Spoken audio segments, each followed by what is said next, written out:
आज मी मक्याचा चिवडा ही रेसिपी करून दाखवणार आहे। तर त्यासाठी लागणारं साहित्य इथे पाव किलो मक्याचा चिवडा घेतलेला आहे। आता इथं मी कढईमध्ये तेल घेतलेलं आहे, तेल गरम झालेलं आहे। तर आता या गरम तेलामध्ये आपण कच्चे शेंगदाणे मी इथे घेतलेले आहे, 150 ग्राम। हे शेंगदाणे छान भाजून घ्यायचे आहेत, चांगला कलर येईपर्यंत।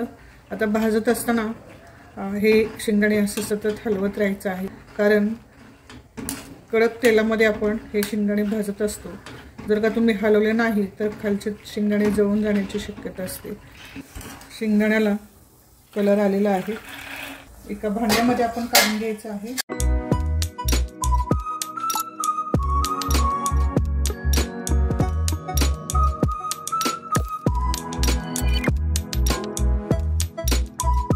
झारे आपण ठेवायचे आणि त्या झाऱ्यामध्ये अर्धी वाटी काजूचे काप घालून ठेवायचे।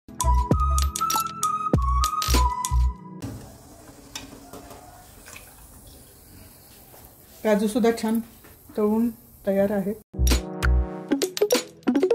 आता इथे मी डाळ घालून घेते, 100 ग्राम डाळ घेतलेलं आहे, म्हणजे भाजकी डाळ आहे। आता हे डाळ सुद्धा आपलं छान तळून झालेले आहे। मी आता हे काढून घेते। खोबऱ्याचे काप घालून घेते, ती पण अर्धी वाटी घेतलेली आहे मी। हलका लाईट कलर येईपर्यंत तळून घ्यायचं आहे। आणि 1 वाटीभर कढीपत्ता घेतलेला आहे, कढीपत्ता छान घालून घेते।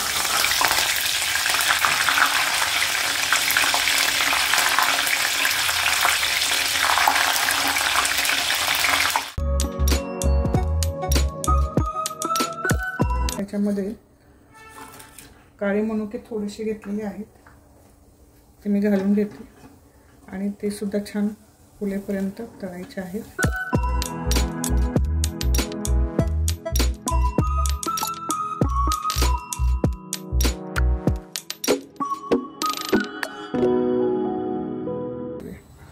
मनुके तळून तयार आहेत। मक्याचा चिवडा घालून घेते आता।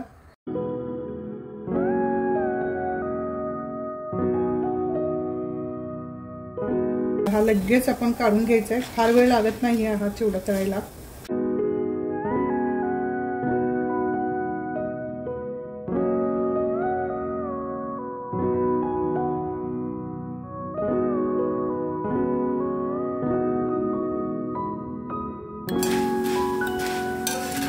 आता हा काढून घेऊया आपण।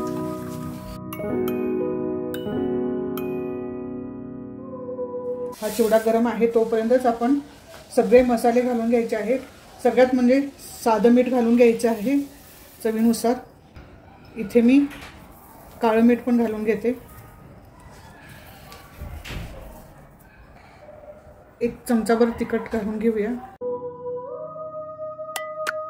हळद थोडीशी घालून घेतलेली आहे, अर्धा चमचे धणे, अर्धा चमचे बडीशोप, या दोन्हींची पावडर करून घेतलेली आहे। 1 चमचा ही पावडर घेतलेली आहे। आता थोडीशी साखर घालून घेते।